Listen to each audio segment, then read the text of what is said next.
ഒരു ബിസിനസ് ആവശ്യത്തിനായി കാറിൽ പോകുന്ന ഒരാളെ ഒരു ഭീമാകാരമായ ട്രക്കും അതിന്റെ ഡ്രൈവറും അകാരണമായി പിന്തുടർന്ന് വധിക്കാൻ ശ്രമിക്കുന്നു. നിങ്ങൾക്കെല്ലാവർക്കും ഓർമ്മ കാണും. വിഖ്യാത ഹോളിവുഡ് സംവിധായകൻ സ്റ്റീവൻ സ്പീൽബർഗിന്റെ കരിയറിലെ ഏറ്റവും ശ്രദ്ധേയമായ ആദ്യകാല ചിത്രങ്ങളിലൊന്ന്.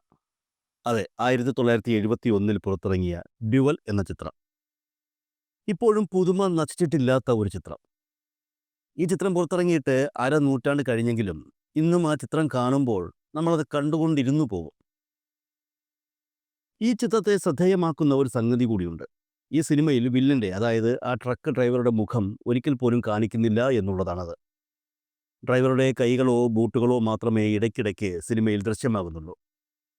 എന്നാൽ ആ അദൃശ്യനായ വില്ലനെ, അതായത് ട്രക്ക് ഡ്രൈവറെ, ഒരു മോൺസ്റ്ററായി പ്രേക്ഷകർക്ക് അനുഭവപ്പെടും. അതൊരു വല്ലാത്ത അനുഭവമാണ്. ഏകദേശം അത്തരത്തിലുള്ള ഒരു വലിയ അനുഭവത്തിൻ്റെ പശ്ചാത്തലത്തിലാണ് ഇന്ന് കേരളീയ സമൂഹം നിൽക്കുന്നത്. കാരണം ഡ്യുവൽ എന്ന സിനിമയിൽ ആ ട്രക്കിനെ ആദ്യം കാണുമ്പോൾ അതൊരു സാധാരണ ട്രക്കായി പ്രേക്ഷകർക്ക് തോന്നുകയും, എന്നാൽ പിന്നീട് ചിത്രത്തിൻ്റെ ഗതി മാറ്റുന്ന രീതിയിൽ ട്രക്കും ഡ്രൈവറും പ്രതികരിക്കുകയും ചെയ്യുമ്പോൾ പ്രേക്ഷകർ ഞെട്ടുകയും ചെയ്യുന്നു. ഇവിടെയും ഏകദേശം സെയിം കാര്യങ്ങൾ തന്നെയാണ് സംഭവിച്ചിരിക്കുന്നത്. ജനകീയനായ, നല്ല വാക്ചാതുര്യത്തോടെ സംസാരിക്കുന്ന യുവാവായ ഒരു MLA-യെ ആദ്യം കണ്ടതുപോലെയല്ല കേരളീയ സമൂഹം ഇപ്പോൾ കാണുന്നത്. അയാളെ സംബന്ധിച്ചുള്ള ഓരോ പുതിയ വാർത്തകളും പുറത്തു വരുമ്പോൾ ചെറുതല്ലാത്ത ഒരു ഭയം സാധാരണക്കാരിൽ നിറയുന്നുണ്ട് എന്നുള്ളതാണ് യാഥാർത്ഥ്യം. കാരണം അബദ്ധം പറ്റിയതോ മ്യൂച്വൽ അണ്ടർസ്റ്റാൻഡിങ്ങിൻ്റെ പുറത്ത് സംഭവിച്ചതോ ആയ കാര്യമാണ് ഇത് എങ്കിൽ, ഒരു പൊതുപ്രവർത്തകൻ എന്ന നിലയിൽ ഒരു കേസ് മാത്രമേ അദ്ദേഹത്തിനെതിരെ ഉണ്ടാവാൻ പാടുള്ളൂ. എന്നാൽ ഇതുവരെ പുറത്തു വന്നിരിക്കുന്നത് 3 കേസുകളാണ്. ഈ നില പോവുകയാണെങ്കിൽ ഇനിയും അതിജീവിതമാർ ധാരാളം ഉണ്ടാകുമെന്ന് തന്നെയല്ലേ എല്ലാവർക്കും തോന്നുന്നത്? സ്നേഹം പങ്കുവയ്ക്കൽ മാത്രമല്ല, സാമ്പത്തിക ചൂഷണം കൂടി ഇതിനിടയിൽ നടക്കുന്നുണ്ട് എന്നുള്ള വിവരങ്ങളും ഇപ്പോൾ പുറത്തു വന്നു കഴിഞ്ഞു. രാഹുൽ മാങ്കൂട്ടം വിഷയം ഇന്ന് പൊതുസമൂഹത്തിന് മുന്നിൽ ഉയർത്തിക്കൊണ്ടുവരുന്നതിൽ ഏറ്റവും കൂടുതൽ പങ്കുവഹിച്ചത് ഈ കോൺഗ്രസ്സുകാർ സമൂഹ മാധ്യമങ്ങളിൽ എഴുതി വിടുന്നത് പോലെ CPM-ഓ മറ്റ് പ്രതിപക്ഷ പാർട്ടികളോ അല്ല. കോൺഗ്രസിനുള്ളിലെ ആഭ്യന്തര വിഷയങ്ങൾ തന്നെയാണ്. ഒരു പാർട്ടിക്ക് 42 ഗ്രൂപ്പുകൾ ഉണ്ടെങ്കിൽ സ്വാഭാവികമായും സംഭവിക്കുന്ന കാര്യങ്ങൾ തന്നെയാണ് ഇവിടെയും സംഭവിച്ചിരിക്കുന്നത്. പക്ഷേ അതിനൊപ്പം രാഹുൽ മാങ്കൂട്ടത്തിൽ എന്ന വ്യക്തിയുടെ ധാർഷ്ട്യം സ്വന്തം പാർട്ടിക്കാർക്ക് പോലും ഒരു ബാധ്യതയായി മാറി എന്നുള്ളതാണ് സത്യം. സ്ത്രീ പീഡന കേസിൽ രാഹുൽ മാങ്കൂട്ടത്തിനെ കഴിഞ്ഞ ദിവസം പോലീസ് അറസ്റ്റ് ചെയ്തിരുന്നു. ജാമ്യം പോലും ലഭിക്കാതെ പുള്ളിക്കാരൻ റിമാൻഡിലാണ്. ഈ സാഹചര്യത്തിൽ ഓർക്കേണ്ട 3 കാര്യങ്ങൾ. അതായത് രാഹുൽ മാങ്കൂട്ടത്തിൽ എന്ന വ്യക്തി ഒരിക്കലും പുള്ളിക്കാരൻ രാഷ്ട്രീയക്കാരനാണെന്ന് പറയാൻ കഴിയില്ല കേട്ടോ. കാരണം ഒരു രാഷ്ട്രീയക്കാരന് ചേരുന്ന പരിപാടികളല്ല പുള്ളി വച്ച് നടത്തുന്നത്. അതുകൊണ്ട് എല്ലാ വികാരങ്ങളും വിചാരങ്ങളുമുള്ള ഒരു വ്യക്തി എന്ന് മാത്രമേ പറയാൻ കഴിയൂ. ഈ വ്യക്തി സ്വന്തം ലാഭത്തിനു വേണ്ടി മറ്റുള്ളവരെ കുത്തി നോവിക്കാൻ ചെയ്ത 3 കാര്യങ്ങൾ.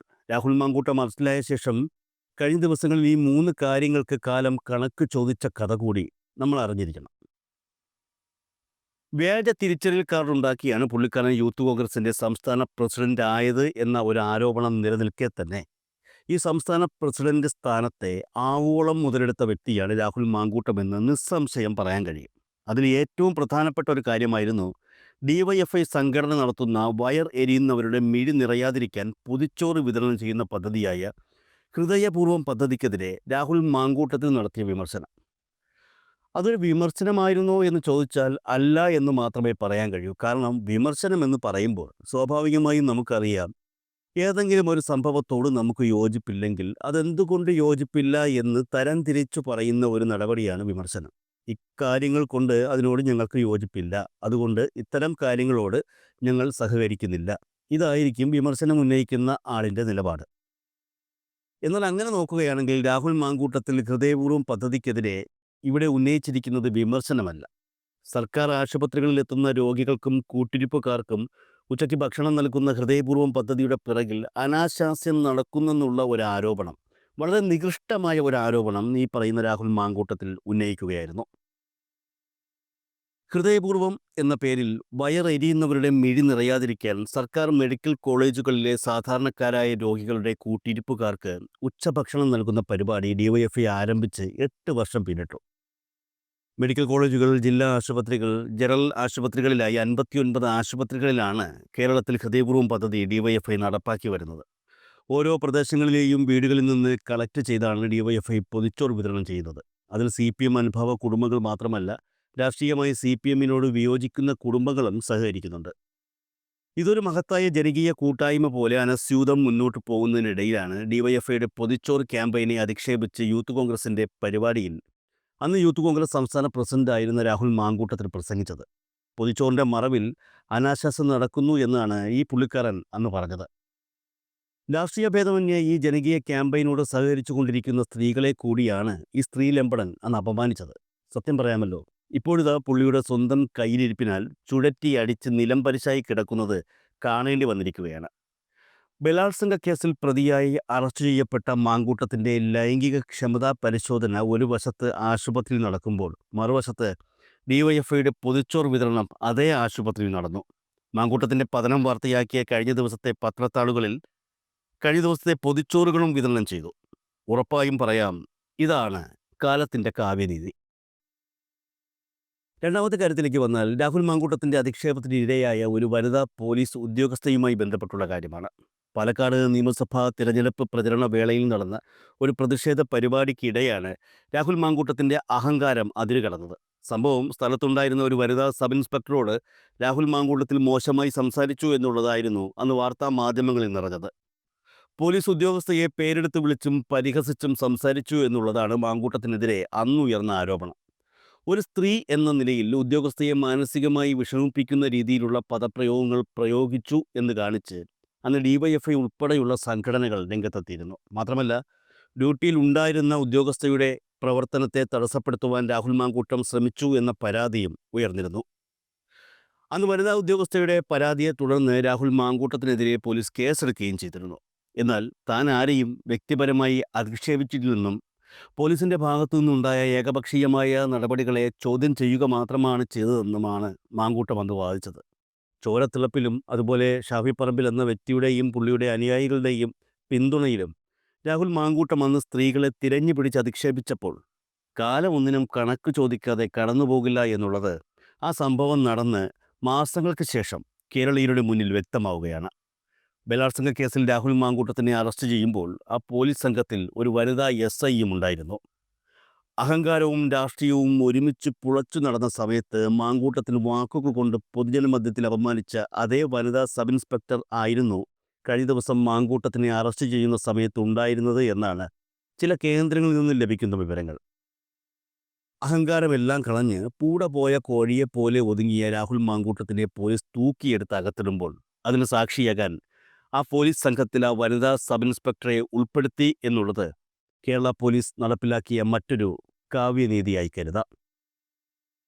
രണ്ട് കാര്യങ്ങൾ നമ്മൾ പറഞ്ഞു, ഇനി ഒന്നുകൂടിയുണ്ട്. എൻ്റെ അഭിപ്രായത്തിൽ ഇനി പറയാൻ പോകുന്ന മൂന്നാമത്തേതാണ് രാഹുൽ മാങ്കൂട്ടത്തെ സംബന്ധിച്ച് ഏറ്റവും പ്രധാനപ്പെട്ടത്.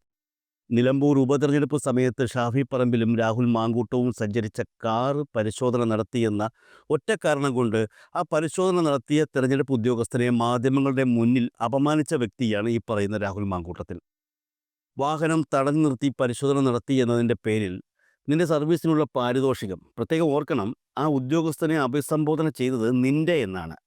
നിന്റെ സർവീസിനുള്ള പാരിതോഷികം ഞാൻ തരാമെന്ന്. അതായത് പാരിതോഷികം മറ്റാരും കൊടുത്താൽ ശരിയാകില്ല, അത് ഞാൻ തന്നെ കൊടുക്കണമെന്നാണ് പുള്ളിക്കാരൻ ഉദ്ദേശിച്ചത് എന്ന് വ്യക്തം. എന്തായാലും ആ പാരിതോഷികം നൽകാൻ രാഹുൽ മാങ്കൂട്ടത്തിന് ഇതുവരെ കഴിഞ്ഞില്ല, ഇനി കഴിയുകയുമില്ല എന്ന് തന്നെയാണ് മനസ്സിലാക്കാനും സാധിക്കുന്നത്. നമ്മൾ മതിമറന്നു പോകുന്ന ചില നിമിഷങ്ങളുണ്ട്. ആ സമയത്ത് കാലം എന്നൊന്നുണ്ടെന്നും ആ കാലത്തിൻ്റെ കറക്കത്തിനിടയിൽ നമ്മൾ പ്രതീക്ഷിക്കാത്ത മാറ്റങ്ങൾ സംഭവിക്കുമെന്നും ആരും ഓർക്കാറില്ല. ഇപ്പോൾ താൻ നിൽക്കുന്ന അതേ അവസ്ഥയിൽ തന്നെ ആയിരിക്കും ഇനിയുള്ള കാലം മുഴുവൻ എന്നൊരു മിഥ്യാധാരണ ഈ പറയുന്നവർ വച്ചു പുലർത്തുമ്പോഴാണ് കാലം മറ്റൊരു വഴിയിലൂടെ സഞ്ചരിക്കുന്നതും ആ സഞ്ചാരത്തിനിടയിൽ ഉറച്ച ധാരണകൾ കടപുഴകി വീഴുന്നതും. അന്ന് രാഹുൽ മാങ്കൂട്ടത്തിൽ അപമാനിച്ച ആ ഉദ്യോഗസ്ഥൻ വീണ്ടും ഒരിക്കൽ കൂടി പാലക്കാട് തന്നെ എത്തിയിരുന്നു എന്നാണ് മനസ്സിലാക്കാൻ സാധിക്കുന്നത്. പക്ഷെ അതിപ്പോഴല്ല, തദ്ദേശ സ്വയംഭരണ തെരഞ്ഞെടുപ്പ് സമയത്ത് രാഹുൽ മാങ്കൂട്ടം പെണ്ണ് കേസിൽപ്പെട്ട് അപമാനിതനായി സാധാരണക്കാരെ ഫേസ് ചെയ്യാനാകാതെ ഫാൻസുകാരെ മാത്രം ഫേസ് ചെയ്തുകൊണ്ട് നടക്കുന്നതിനിടയിൽ തദ്ദേശ സ്വയംഭരണ തെരഞ്ഞെടുപ്പിൻ്റെ അവസാന സമയങ്ങളിൽ ഒരിക്കൽ ഇതേ മാങ്കൂട്ടം അപമാനിച്ചു വിട്ട ആ ഉദ്യോഗസ്ഥൻ പാലക്കാട് ടൗണിൽ തെരഞ്ഞെടുപ്പ് ഡ്യൂട്ടിക്കുണ്ടായിരുന്നു. രാഹുൽ മാങ്കൂട്ടം അപമാനിച്ചു വിട്ട ദിവസം തൻ്റെ ജോലി ചെയ്തതുപോലെ തന്നെ അതിനുശേഷവും അദ്ദേഹം തൻ്റെ ജോലി തുടർന്നുകൊണ്ടേയിരുന്നു. ഈ സമയത്ത് രാഹുൽ മാങ്കൂട്ടം ജനങ്ങളുടെ കണ്ണിൽ പെടാതെ അഥവാ കണ്ണിൽ പെട്ടാൽ ഒരു ഇളിച്ച ചിരിയും ചിരിച്ച് നാണം കെട്ട് അലഞ്ഞു നടക്കുന്ന സമയമായിരുന്നു. അതും കാലത്തിൻ്റെ കാവ്യനീതിയായി തന്നെ നമ്മൾ കണക്ക് കൂട്ടണം. ഞാൻ തുടക്കത്തിൽ പറഞ്ഞ ഡ്യുവൽ സിനിമയില്ലേ, അതിലെ കഥാപാത്രമില്ലേ, മുഖം കാണിക്കാതെ നായകനെ പിന്തുടരുന്ന കഥാപാത്രം, അത്തരത്തിലുള്ള ഒരു കഥാപാത്രമായി ഇദ്ദേഹം തന്നെ ഏതെങ്കിലും രീതിയിൽ പരിചയപ്പെട്ട പെൺകുട്ടികൾക്ക് മാറിക്കഴിഞ്ഞു എന്നുള്ളത് തന്നെയാണ് ഇപ്പോൾ പുറത്തു വന്നിരിക്കുന്ന പരാതികളിൽ നിന്നൊക്കെ മനസ്സിലാക്കാൻ സാധിക്കുന്നത്. പരാതികൾ ഇടവേളകളനുസരിച്ച് ഒന്നൊന്നായി പുറത്തു വന്നുകൊണ്ടിരിക്കുകയാണ്. ഇനിയും പുറത്തു വരാൻ പരാതികൾ ഒട്ടനവധി ഉണ്ടാകും. അതിജീവിതയ്ക്ക് അയച്ച ടെലഗ്രാം മെസ്സേജിൽ പറയുന്നത് പോലെ എനിക്ക് നഷ്ടപ്പെടാൻ ഒന്നുമില്ല എന്ന് തന്നെ മാങ്കൂട്ടത്തിന് ഇനി കരുതാം. പക്ഷേ താൻ കരുതുന്നത് പോലെ തൻ്റെ വലയിൽ വീണ മറ്റ് പെൺകുട്ടികളും അങ്ങനെ കരുതിയാൽ ഉറപ്പാണ് രാഹുൽ മാങ്കൂട്ടത്തിൽ, താങ്കൾ ദയനീയമായി തോറ്റുപോകും. തൊട്ടയൽവക്കത്ത് നടക്കുന്ന ഒരു വിവാഹത്തിന് പോലും പങ്കെടുക്കാനാകാതെ വീടിനുള്ളിൽ അടച്ചിരിക്കുന്ന ഒരവസ്ഥ താങ്കളൊന്ന് ചിന്തിച്ചു നോക്കുന്നത് നന്നായിരിക്കും. കാരണം താങ്കളെ ചുള്ളൻ എന്ന് വിശേഷിപ്പിച്ച താങ്കളുടെ ഈ പെണ്ണ് പിടുത്തത്തിന് ഒത്താശ നൽകുന്ന ഫാൻസുകാരില്ലേ, അവരെ എല്ലാവരെയും കൊണ്ടുവന്ന് സ്വന്തം വീട്ടിൽ താമസിപ്പിക്കാൻ പറ്റില്ലല്ലോ താങ്കൾക്ക് പിന്തുണ നൽകാൻ.